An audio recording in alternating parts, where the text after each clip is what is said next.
Hello guys, मेरा नाम है हिमांशु और आप देख रहे हैं wrestle alert. So guys, SmackDown में तो रोमन रेंस ने ट्रिपल थ्रेट मैच में अपनी इंटरफेरेंस कर तीनों सुपरस्टार्स पर किया brutally attack, but Nick Aldis ने उन्हें इस चीज की पनिशमेंट दे दी क्योंकि अब रोमन रेंस को तीनों ही सुपरस्टार्स को फेस करना पड़ेगा रॉयल रंबल में एक फैटल 4-वे मैच में। लेकिन गाइज, स्मैकडाउन के बाद हो चुका है कुछ बड़ा एंड आज की इस वीडियो में उसी के बारे में करने वाला हूँ बात। लेकिन इससे पहले मैं आप सबको बताना चाहता हूँ WWE प्रीव्यू स्पेशल में हमें क्या कुछ अनाउंसमेंट होते हुए दिखी, इसके अलावा बॉबी लेस्ली ने क्या कुछ रिएक्ट किया है AOP एंड कैरियन क्रॉस पर। तो गाइस, सबसे पहले हम इसी थिंग के बारे में कर लेते हैं बात की बॉबी लेस्ली पर स्मैकडाउन में अटैक होने के बाद उनका क्या कुछ रहा रिएक्शन। तो जैसा कि ऐसी स्पॉइलर तो निकल कर आ ही गई थी कि AOP एंड कैरियन क्रॉस की जो फैक्शन है उनका हमें डेब्यू देखने को मिलने वाला है इस वीक के स्मैकडाउन में ही, और वैसा ही कुछ हमें देखने को मिला क्योंकि बॉबी लेस्ली और स्ट्रीट प्रॉफिट्स रिंग में रहते हैं। स्ट्रीट प्रॉफिट्स जजमेंट डे को टारगेट करते हैं कि वो उनसे 2024 में लेने वाले चैंपियनशिप, वही बॉबी लेस्ली अपने आप को डिक्लेयर कर देते हैं मेंस रॉयल रंबल मैच के लिए। तभी हमें पूरा एरिना होते हुए दिख जाता है डार्क एंड निकल कर आते हुए दिखते हैं कैरियन क्रॉस,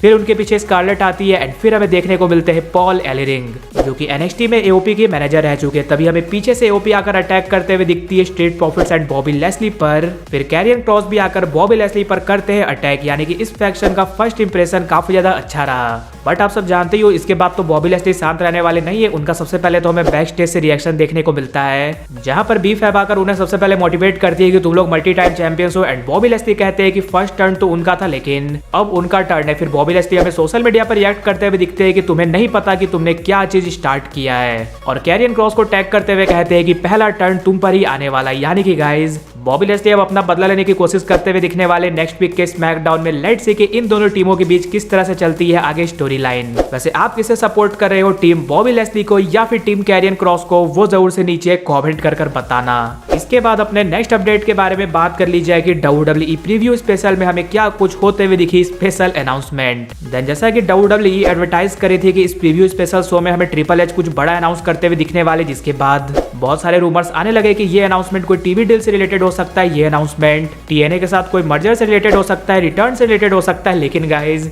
ये तो कुछ और ही निकला क्योंकि जो हमें अनाउंस होते हुए दिखा वो है 2 पार्टिसिपेंट्स रॉयल रंबल मैच के लिए, एंड वो भी करंट एक्टिव सुपरस्टार से जो कि है Becky Lynch and Shinsuke Nakamura. So ये कुछ ज्यादा बड़ी अनाउंसमेंट तो थी नहीं, मे बी हो सकता है WWE ने अपने प्लान में किया हो कुछ चेंज। अब मैंने आप सबको बोला था मैं बताऊंगा, इसलिए मैंने आप सबको बता दिया। और अब फाइनली बात कर ली जाए कि स्मैकडाउन के बाद हमें क्या कुछ होते हुए दिखा बड़ा। तो जैसा कि इस वीक के स्मैकडाउन के लिए सभी एक्साइटेड थे बिकॉज यहाँ पर हमें अनडिस्प्यूटेड टाइटल का नंबर 1 कंटेंडर मैच देखने को मिलने वाला था Randy Orton versus LA night versus AJ styles के बीच। यानी कि जो भी इस ट्रिपल थ्रेट मैच को जीतता वो फेस करता रोमन रेंस को royal rumble premium live event में। तो ये मैच हमें मेरी इवेंट में देखने को मिला, मैच काफी ज्यादा अच्छा खासा चला।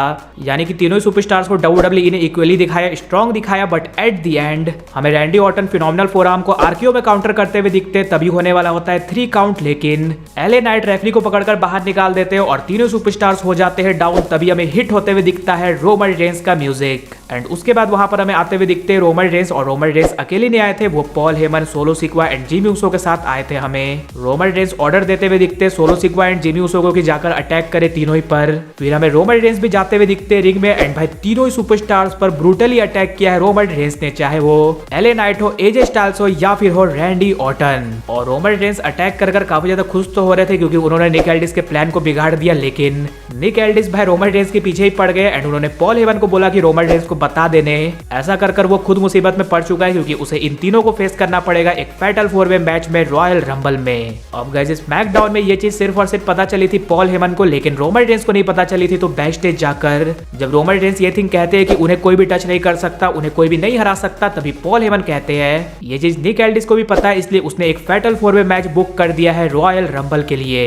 एंड फिर भाई हमें रोमन रेंस का काफी खतरनाक गुस्सा देखने को मिला। उसके बाद उन्होंने पॉल हेमन को ये बोला फिक्स दिस, यानी कि इस चीज को सही करो। अब सही तो नहीं हो सकता क्योंकि WWE ने ये चीज ऑफिशियली कर दी है कंफर्म कि हमें फैटल 4-वे मैच देखने को मिलने वाला है रॉयल रंबल में। वहीं बात कर ली जाए रॉक के इन्वॉल्वमेंट के बारे में, तो गाइस रॉक को आज कई बार मेंशन किया गया स्मैकडाउन में, यानी कि रोमन रेंस से भी पूछा जाता है लेकिन रोमन रेंस ने कुछ नहीं कहा। लेकिन पॉल हेमन से जब बाद में पूछा जाता है तो पॉल हेमन ने कहा अगर किसी को वायरल होना रहता है तो वो 2 ही चीज करता है, या तो टेलर स्विफ्ट को डेट करता है या फिर आकर रोमन रेंस को करता है कॉल आउट। और एग्जाम्पल भी वो देते हैं Brock Lesnar, John Cena, Cody Rhodes, ये सब का। जिसके बाद वो कहते हैं कि रॉक ने भी सेम चीज करी है, ये बोलकर कि वो बैठना चाहता है हेड ऑफ द टेबल पर। अब गाइस ये फैटल 4-वे मैच होने वाला रॉयल रंबल में, इसके पीछे भी कहीं ना कहीं रीजन रॉक है, बिकॉज अगर Roman Reigns versus Randy Orton का सिंगल्स मैच होता देन सभी को पता है यहाँ पर रोमन रेंस की जीत होने वाली है, यानी कि वो अभी हार नहीं सकते क्योंकि आगे चलकर उनका वेट कर रहे हैं दी रॉक। बट अभी सीन बिल्कुल डिफरेंट हो चुका है क्योंकि रोमन रेंस के पास से चैंपियनशिप जाने के लिए रोमन रेंस को पिन होने की जरूरत नहीं है, यानी कि रोमन रेंस के पास से चैंपियनशिप भी चली जाएगी और वो हमें वीक भी नहीं लगेंगे देखने में। अब उनके पास से जाएगी या फिर नहीं वो तो हम आगे चलकर बात करेंगे। और हाँ, डेव मेडजन ने भी ये थिंक कही है कि रॉक वर्सेस रोमन रेंस का मैच एलिमिनेशन चैम्बर में ही होने वाला है, या फिर अगर हमें सऊदी का इवेंट देखने को मिलता है कोई मार्च में तो वहां पर हो सकता है। इसलिए आप सब कह सकते हो रोमन रेंस का रेन भले इतना लंबा हो चुका है लेकिन अभी भी उनके पास चैलेंजर की कमी नहीं है। लेकिन आप सब मुझे ये कमेंट कर जरूर से बताना